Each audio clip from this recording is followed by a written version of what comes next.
sinusubo niya rin pala sa anak niya yung mga nakuha niya pagkain. Sinusubukan niya yung mga anak niya. Pag nakakuha yung pagkain yung isa guys, yung nanay yata tatay yan, sinusubo niya rin sa anak niya.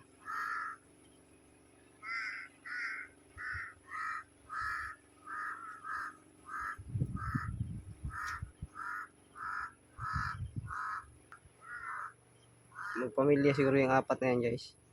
Yung isa. Yun yung isa guys. Kukuha naman yun ng pagkain dyan. Sa inyo.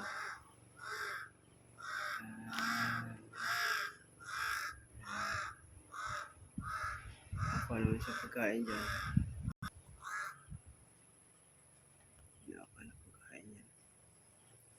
Kasi susubo niya rin sa anak niya.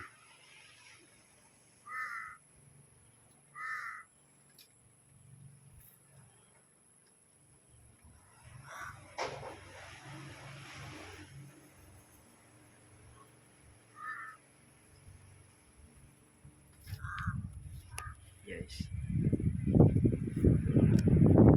So, punya sa anak niya, umalis.